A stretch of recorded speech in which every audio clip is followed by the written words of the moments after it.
diz o seguinte: Boas, Lorde, estou agora mesmo a ver o documentário What the Health, não sei se chegou a ver esse documentário, e a pôr em causa muita coisa. Uma pergunta simples e direta para o nosso convidado.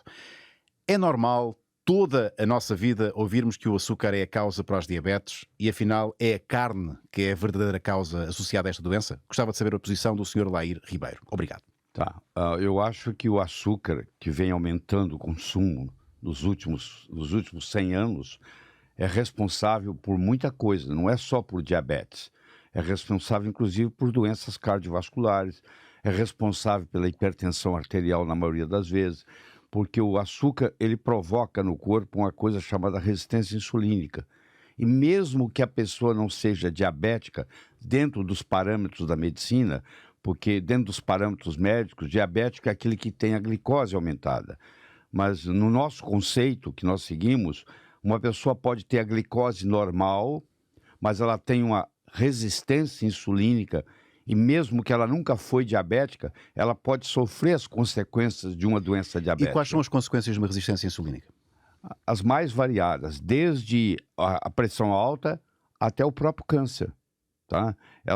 As pessoas que têm amputações, pessoas que têm que fazer hemodiálise, se você for num departamento de hemodiálise, você está cheio de gente lá que os rins não funcionam mais. Isso não acontece da noite para o dia, isso é um processo de vida. Eles desenvolvem a resistência insulínica, ninguém faz o diagnóstico, porque nós médicos estamos preocupados só com a glicemia, que é a quantidade de açúcar no sangue. Não estamos preocupados com a quantidade de insulina. Então o indivíduo pode ter a glicose normal, mas ter a insulina elevada, principalmente se você faz testes, porque é igual uma prova de esforço, você sabe que um paciente pode não apresentar nada. Eu coloco ele numa esteira ergométrica e ponho ele para correr, e aí eu detecto que ele tem problema no coração. Fiz um teste ergométrico. Nós podemos fazer o teste também no seguinte modo: a gente dá para o paciente 75 gramas de açúcar em 300 ml de água. E aí é como se tivesse colocado o pâncreas dele numa esteira ergométrica. Nós agora vamos testar o que está acontecendo e fazer não só a curva da glicemia, da glicose, mas também fazer a curva da insulina. Na medicina tem uma coisa chamada hipertensão idiopática. Idiopática, o médico não sabe a causa. Quando ele não sabe a causa, ele fala idiopática. Muitos desses casos de hipertensão idiopática, no fundo, esses pacientes têm uma resistência insulínica que ninguém nunca detectou e ele continua fazendo uso de carboidratos e ninguém fala com ele para mudar isso. Se você olhar na história, os geneticistas, aqueles que estudam a genética, eles são unânimes em dizer que nos últimos 20 mil anos não houve nenhuma mudança no nosso DNA, não houve nenhuma mudança no nosso genoma. Mas houve uma grande mudança na nossa alimentação. Você imagina... E também nos nossos hábitos. Exatamente, nosso estilo de vida. Você imagina há 10 mil anos atrás, um ancestral nosso acordando de manhã. Primeiro que ele era nômade. Ele não podia plantar nada. Ele não podia comer milho, ele não podia comer soja, ele não podia comer trigo, porque ele não estava ali para colher.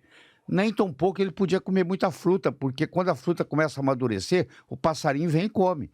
Eu tenho uma jabuticabeira na varanda do meu apartamento, eu nunca comi uma jabuticaba, porque quando ela tá para amadurecer, o passarinho vai lá e come, entendeu? Então ele não tinha... O que ele fazia? Ele caçava, ele pescava e ele encontrava um ou outro fruto silvestre, uma raiz.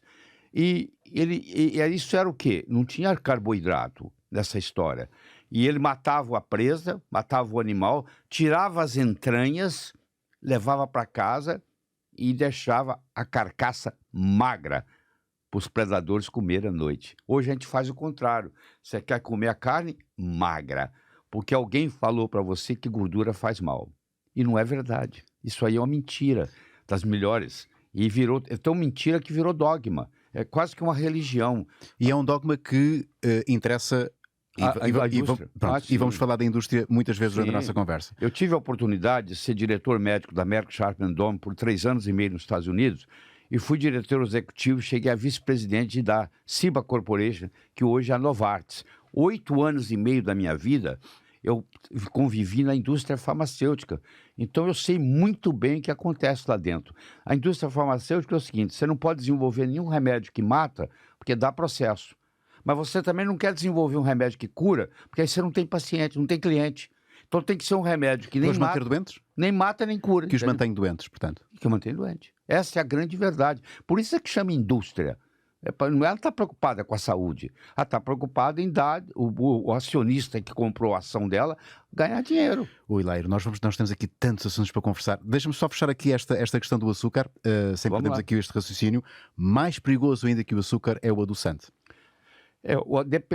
Só tem um adoçante que serve, é o stevia, que vem de uma erva.